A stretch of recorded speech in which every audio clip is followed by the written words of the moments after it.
चार असंख्य सती असंख्य।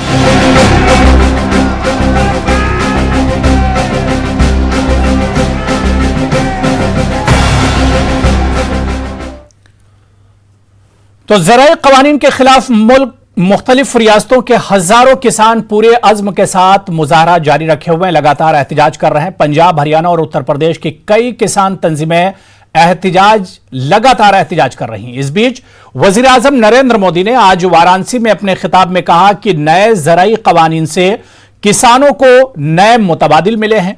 वज़ीर आज़म ने जोर देकर कहा कि अफवाह और बहकावे से किसान दूर रहें, लोगों को कानून की सही जानकारी होनी चाहिए। तो दूसरी तरफ किसानों ने सरकार पर हमला करते हुए कहा है कि वज़ीर आज़म मोदी सिर्फ अपने मन की बात करते हैं। इस तहरीक से सरकार के झूठ की पोल खुली है, हम जहां जहां हैं वहीं डटे रहेंगे। तो वज़ीर आज़म नरेंद्र मोदी ने एक बार फिर सरकार। तो चलिए आज किसानों की इसी तहरीक पर हम बात करेंगे। बहुत खास मेहमान मेरे साथ जुड़े हुए हैं। सवाल ये उठता है कि आखिर सरकारों और किसानों के बीच की ये दूरी कैसी है, इस दूरी को कैसे पाटा जाए, सरकार और किसानों के बीच बात क्यों नहीं बन पा रही है, इसी पर हम चर्चा करेंगे, बात करेंगे। दो खास मेहमान मेरे साथ जुड़े हुए हैं। बहुत जल्दी अपने मेहमानों का आपसे तारुफ करा देता हूं। मेरे साथ कर्नल सीडीएस काम्बोज जी, जो कि तर्जमान स्पोक्सपर्सन है शिरोमणि अकाली दल के, मेरे साथ जुड़े हुए हैं। सीडीएस काम्बोज जी, आपका बहुत इस्तकबाल है न्यूज़ 18 उर्दू में। और आशीष मिश्रा जी, बीजेपी लीडर हैं, वो भी इस डिबेट का हिस्सा हैं। आशीष मिश्रा जी, आपका भी बहुत इस्तकबाल है। कुछ देर में हमारे साथ कांग्रेस लीडर और किसान लीडर भी इस डिबेट का हिस्सा होंगे। मैं सबसे पहले कर्नल सीडीएस काम्बोज जी, आपसे ही शुरुआत करना चाहूंगा। सर, एक चीज मैं समझना चाह रहा हूं कि बार बार सरकार, बार बार पीएम मोदी यही कह रहे हैं कि किसान कानून को नहीं समझ पा रहे हैं। अब सवाल यह उठ रहा है कि क्या किसान इतने अनजान हैं जिन्हें दूसरी पार्टियां या अपोजिशन बेवकूफ बना सकती हैं? और कहीं ना कहीं सरकार एक तरह से, जिस तरह से अकाली दल नाराज हुई और अपने कैबिनेट से अपने मिनिस्टर को हटा लिया, तो कहीं ना कहीं यह हमला अकाली दल पर भी है।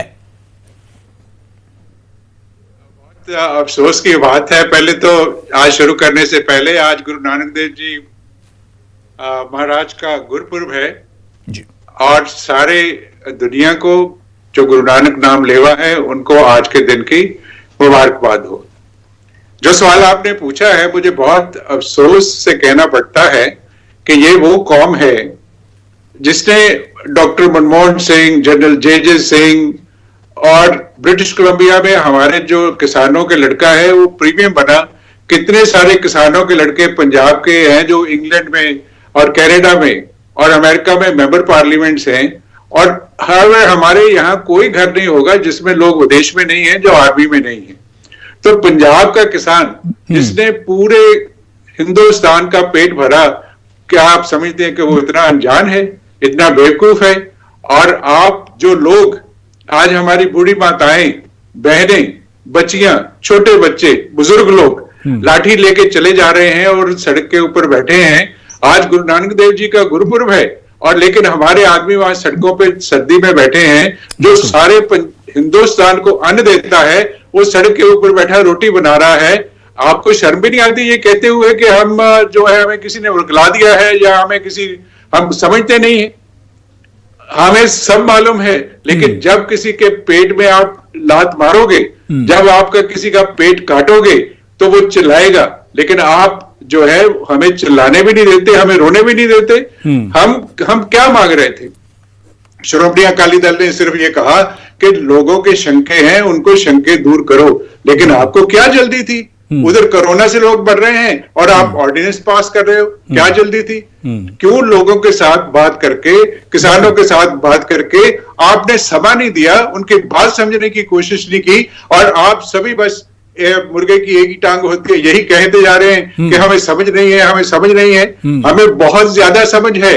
जो लोग इस देश के लिए अन्न दे सकते हैं, वो लोग जिन्होंने फांसी के फंदे देश की आजादी के लिए चूमे सबसे ज्यादा 80%। जाहिर सी बात है कि किसानों का मसला क्या है, किसानों को परेशानी कहां पर है, कहां पर डाउट हो रहा है, उसे सरकार को समझना चाहिए, ना कि उल्टे सरकारों पर अटैक करना चाहिए। आज 5वां दिन है इस प्रोटेस्ट और एहतजाज का, लेकिन अभी तक सरकार की तरफ से बातचीत का कोई रास्ता नहीं निकल सका है। मेरे साथ दो और खास मेहमान जुड़े हुए हैं।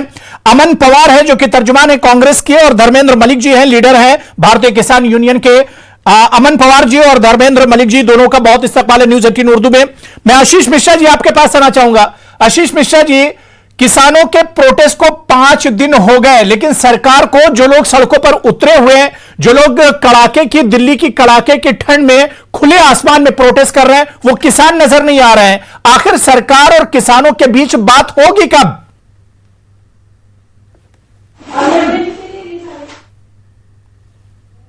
सबको गुरु पर्व की हार्दिक शुभकामनाएं देना चाहता हूं। ठीक है अबू जी।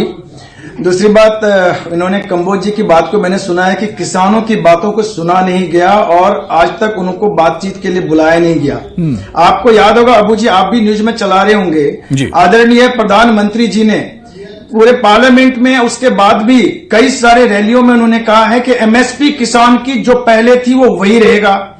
जो आज किसान आज अनाज को पंजाब में बेचना चाहते थे, वो आज महाराष्ट्र में बेच सकते हैं, चेन्नई में बेच सकते हैं, बंगाल में बेच सकते हैं। जहां मुझे अच्छा दाम मिलेगा मैं वहां बेच सकता हूं। मैं भी किसान का बेटा रहा हूं, मैं भी बिहार से बिलोंग करता हूं। मुझे मालूम है कि आज अगर किसी अंगाड़ी के पास आप जाते हैं, किसी हुंडे जहां वो परचेज करते हैं होलसेलर, वहां उनकी मर्जी चलती थी। आज सरकार ने बिल लाके वो चीज किया है जो 70 साल में किसी ने नहीं सोचा होगा।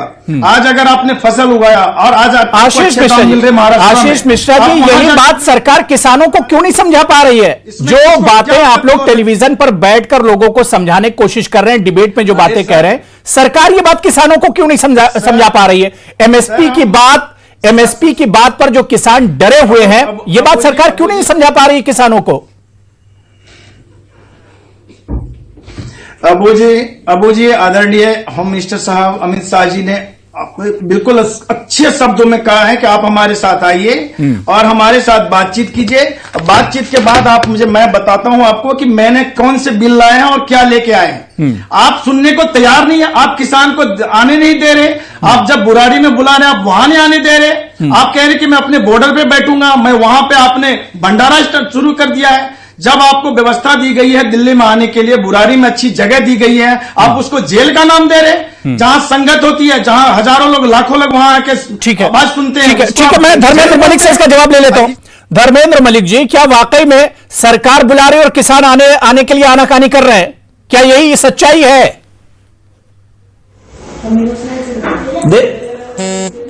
देखिए, जो भाजपा के भाई साहब हैं, इनको मैं बता देना चाहता हूं कि इनको पहले समझना पड़ेगा कि देश में जो व्यवस्था है, विरोध अगर कोई छोटा प्रोटेस्ट होता है तो वो जंतर मंतर पे होता है।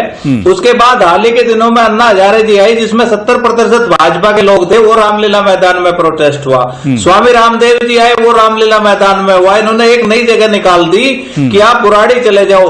2018 में जब किसान क्रांति यात्रा दिल्ली पहुंची तो इन्होंने यूपी बॉर्डर पर लट पड़वाई।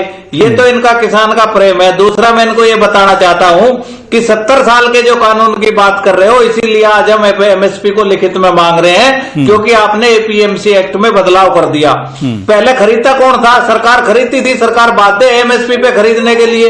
जो थोड़ा बहुत बचता था वो ट्रेडर के पास जाता था।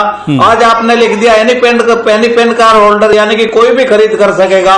तो जो एक सामूहिक, क्या बोल रहे बताएं, मैं बताऊं आपको। अरे सरकार आज खरीद रही है, जब मंडियों में टैक्स लगेगा और मंडियों के बाहर टैक्स नहीं लगेगा, मंडियां समाप्त होंगी। अरे भाई साहब, आप सुनिए तो, आपका जब नंबर आएगा तब बोलना। पहले आप सुनिए, बात सुनो किसान की। आप ज्यादा बोलते रहते हो, आपको बात सुननी पड़ेगी। सुनिए, इसीलिए तो किसान रक्षा बॉर्डर पे बोल के आप किसानों को, अगर मंडी खत्म होगी तो खरीद कहां से होगी? अरे गुमराह, आपको जानते नहीं कुछ, आपको पता नहीं। आप सुनिए तो, आपकी शांता कुमार कमेटी बनी, उसने क्या रिकमेंडेशन दी कि हरियाणा पे पंजाब के किसान का गेहूं खरीदना बंद कर देना चाहिए एफसीआई को। सीएसीपी का एक डॉक्यूमेंट हाल में यह आया 2 महीने पहले, उसमें कहा गया है कि अब खरीद करने का काम एफसीआई का नहीं है। सरकार जो है किसान बार्गेनिंग। ठीक है, मैं कंबोज जी आपके पास आ रहा हूं, लेकिन उससे पहले मैं अमन पवार को भी डिबेट पे जोड़ लेता हूं। अमन पवार जी, एक तरफ राहुल गांधी कह रहे हैं कि किसानों की आवाज दबाई जा रही है, सरकार उन पर बेजा एक तरह से जुल्म कर रही है, लेकिन दूसरी तरफ सरकार का भी यही दावा है, सरकार बार बार यह कह रही कि अपोजिशन गुमराह कर रहा है किसानों को। पंजाब की जो कांग्रेस सरकार है वो गुमराह कर रही है किसानों को सच्चाई नहीं बताई जा रही कानून के बारे में। अबू जी, आज के देश में नरेंद्र मोदी जी के कार्यकाल में स्थिति यह हो चुकी है कि जो भी वर्ग, जो भी कोई संस्था हो, जो कोई अफेक्टेड पार्टी अगर सरकार के खिलाफ कोई प्रदर्शन करती है, सरकार से कोई मांग करती है या अपनी बात सरकार के आगे रखती है, तो उसको देश विरोधी एक ग्रुप, एक संगठन का नाम दे दिया जाता है।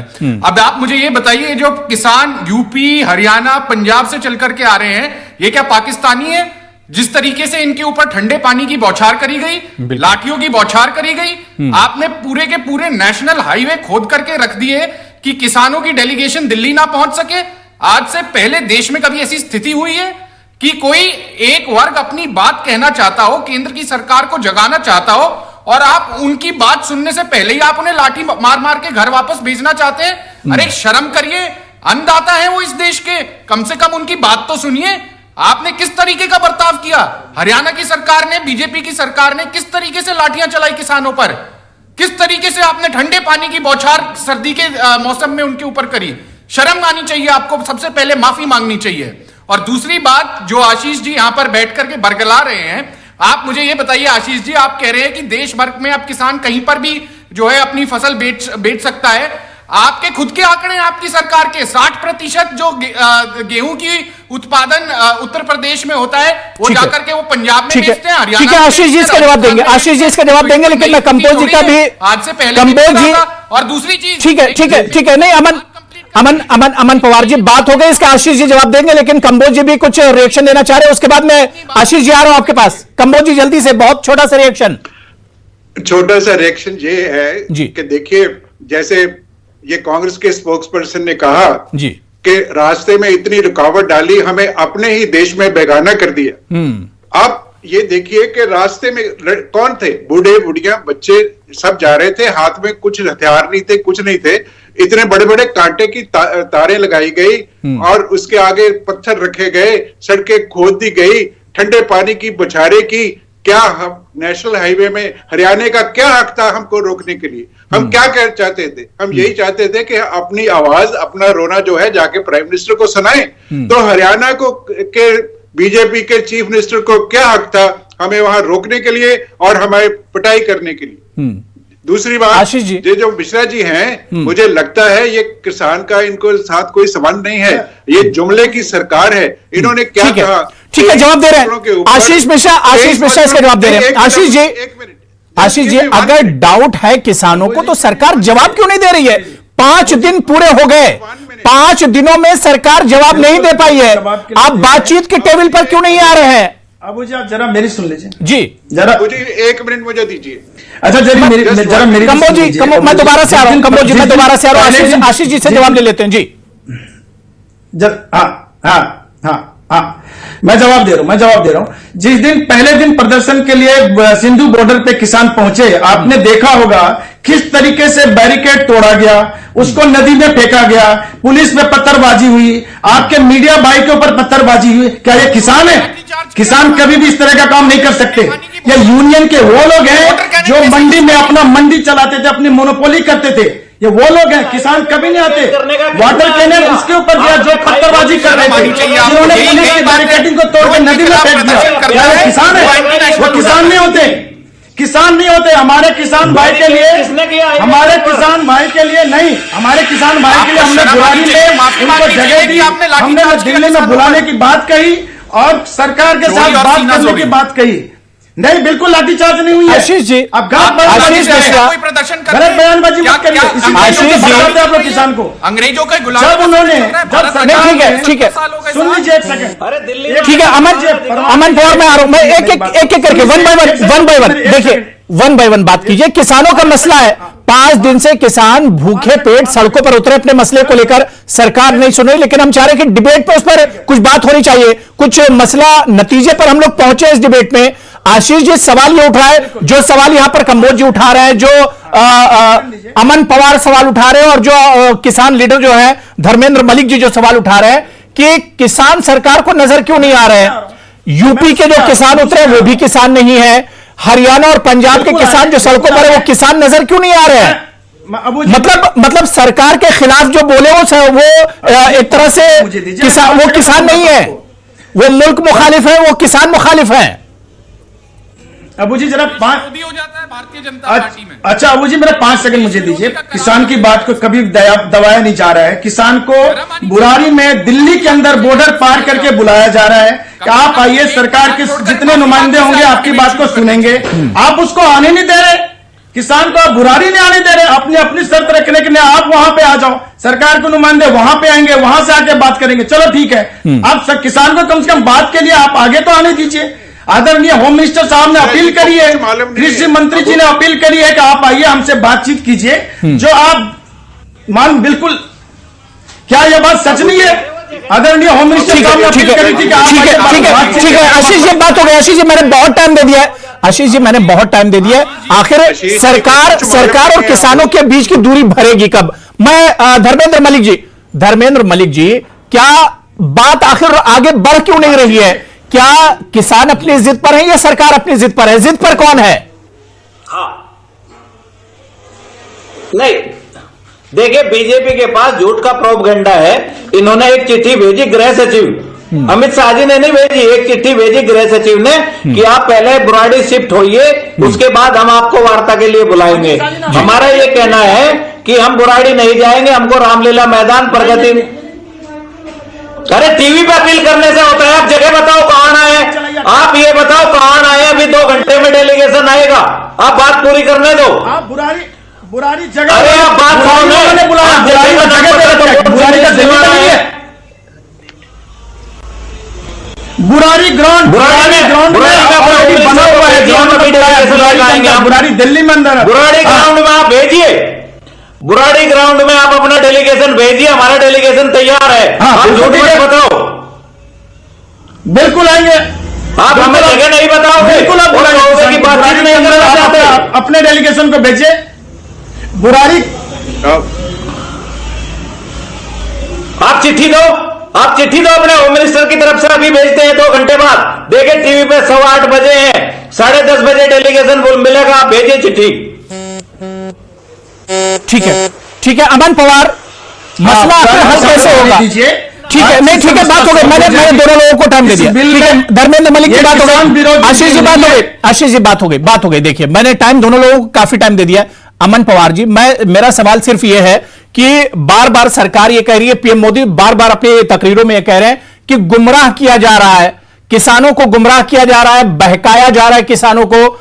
लेकिन कांग्रेस क्या कुछ करेगी इनके लिए? राहुल गांधी का बार बार बयान आ रहा है, प्रियंका गांधी का बार बार बयान आ रहा है। अब सवाल यह उठ रहा है कि ये बेचारे किसान, इनका हमदर्द है कौन?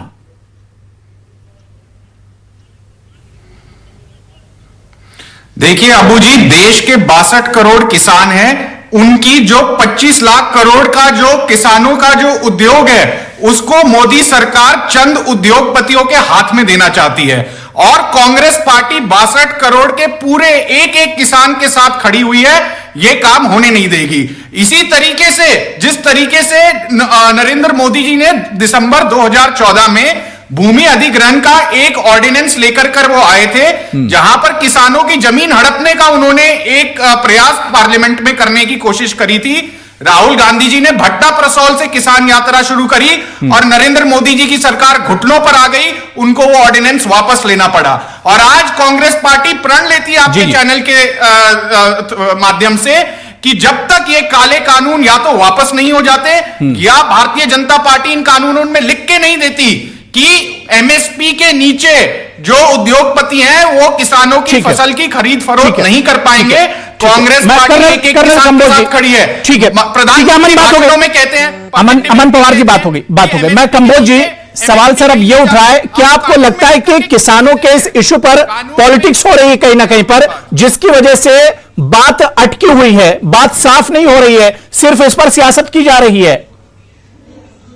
अबू जी, क्योंकि ये पंजाब का मसला है, तो मेरी आपको से बेनती है कि थोड़ा सा मुझे टाइम दे। जी जी। पहली बात, ये जो एमएसपी का ये शोर मचा रहे हैं बीजेपी के प्रवक्ता, 23 फसलों के ऊपर बीजेपी ने जो है एमएसपी अनाउंस किया था। खाली धान और जो गेहूं के ऊपर पंजाब में जो है मिला, बाकी 21 फसलों के ऊपर इन्होंने एमएसपी का एक पैसा नहीं दिया। जो मक्का है उसका रेट 1850 था और वो खाली 700 रुपए में बिका। और बिहार से और यूपी से जो अभी धान 30 लाख टन वहां से 1100 रुपए में खरीदा और यहां पे 1888 रुपए में बेचा। और बीच में कौन बिचौलिए हो गए? बिचौलिए ये हो गए, इनके बड़े बड़े जो व्यापारी हो गए, ये बीजेपी वालों के। और जो कांग्रेस बात करती है, मैं उसका भी जवाब दे दूं, हमारा जो है ना कांग्रेस ना बीजेपी ने कुछ नहीं किया। स्वामीनाथन कमीशन 2007 में आया, 7 साल तक जी जी जो है कांग्रेस की सरकार थी, उन्होंने उसका एक पेज भी उल्ट कर नहीं देखा कि उसमें क्या मतलब लिखा। किसानों को सबने ठगा है, मुल्क के अन्नदाता को सबने ठगा है। इसमें कोई ये नहीं कह सकता कि किसानों को ठगने में कोई पीछे रहा है। मैं आशीष जी आपके पास आ रहा हूं। आशीष जी सवाल ये उठा है कि 5 दिन गुजर गए, किसानों से बात कब होगी? क्या मुल्क का अन्नदाता जो पूरे मुल्क को खाना खिला रहा है वो भूखा प्यासा इसी तरह से सड़कों पर तड़पता रहेगा, अपनी आवाज उठाता रहेगा? और आखिर ये चलता कब तक रहेगा मुल्क में? किसान कब तक इस तरह से लाचार और बेबस रहेंगे मुल्क के? अबू जी बुराड़ी के बारे में बताने दो मुझे 1 मिनट के लिए। नहीं कंबोज जी बहुत माजूद, मेरे पास टाइम बहुत कम बचा है, मेरे पास टाइम बहुत कम बचा है। आशीष जी लेता हूं जी। कंबोज जी आशीष जी कंटिन्यू कीजिए। जो कुछ चंद लोगों ने किसानों को बांध के रखा, जो अपनी, मैं बता रहा हूं, आज मैंने उनकी प्रेस सुन रहा था योगेंद्र यादव जी को, वो भी किसान बन के आए थे, उनके रहनुमा बन के। आशीष जी मेरे सवाल का जवाब नहीं दे रहे हैं, लोगों को भड़का। आशीष जी मेरे सवाल का जवाब नहीं दे रहे, किसान को आने नहीं दे रहे। आशीष जी मैं आपके सवाल का जवाब दे रहा हूं। आशीष जी मेरे सवाल का जवाब नहीं दे रहे। मैं आपके सवाल का किसान मजबूत कब होगा? किसानों के मसले हल कब होंगे? मैं इसका जवाब चाह रहा हूं। किसान बहुत मजबूत है। किसान के मसले बातचीत से हल होगी, अगर किसान हमें सुनना चाहे तो। लेकिन किसानों को आने देने के लिए चंद लोगों ने बॉर्डर पर प्रेस कर रहे हैं जाके, और उसको भड़का रहे हैं, बरगला रहे हैं। वो जब तक बंद नहीं होगा, जो असली किसान है, जो एक्चुअल किसान है, वो उनको आने नहीं दे रहे ये लोग। और मैं बुलाने के लिए तैयार हूं, मैं सरकार बुलाने के लिए तैयार है। सरकार बुलाने के लिए तैयार है। 5 दिन गुजर गए, सरकार से बातचीत कीजिए बैठ के। मिश्रा जी 5 दिन गुजर गए, 5 दिन हो गए इस प्रोटेस्ट को। अरे अब 28 तारीख का वार्ता होगी क्या? अबू जी आदरणीय होम मिनिस्टर साहब ने 28 तारीख को टीवी पे आके बोला है कि किसानों को आग्रह करता हूं, आप आइए, बातचीत से मसला सॉल्व कीजिए। कल भी मैं नहीं तो सरकार किसानों तक नहीं जाएगी। टीवी पे आके बोल रहे हैं, सरकार ने ठान लिया है, पीएम ने ठान लिया है, अमित शाह जी ने ठान लिया है कि वो किसानों के पास नहीं जाएंगे। किसानों के पास सरकार नहीं जाएगी, किसानों के पास सरकार नहीं जाएगी। किसान इसी तरह से भूखे प्यासे ठंड में अपनी जिंदगी से एक तरह से लड़ते रहे, अपने मसलों को लेकर सड़कों पर निकलते रहे, सरकार पर कोई फर्क नहीं पड़ने वाला है। सवाल यही उठ रहा है कि सरकार और किसानों के बीच की ये दूरी कैसे पटेगी, ये दूरी आखिर कम कैसे होगी? क्योंकि हमेशा किसान अपने मसलों को लेकर परेशान रहता है। आजादी के बाद से ही किसान अपने मसलों को लेकर परेशान रहा है, लेकिन सरकारें आती हैं चली जाती हैं, उनके वादे वफा नहीं होते हैं। अब देखना यह बहुत अहम होगा कि सरकार के कानों पर जुआ कब रेंगेगा, सरकार आखिर कब होश के नाखून लेगी और किसानों के मसले हल होंगे। बहुत बहुत शुक्रिया कर्नल सीडीएस कंबोज जी, आशीष मिश्रा जी, अमन पवार जी और धर्मेंद्र मलिक जी, सभी का बहुत बहुत शुक्रिया डिबेट में शामिल होने के लिए। आदाब।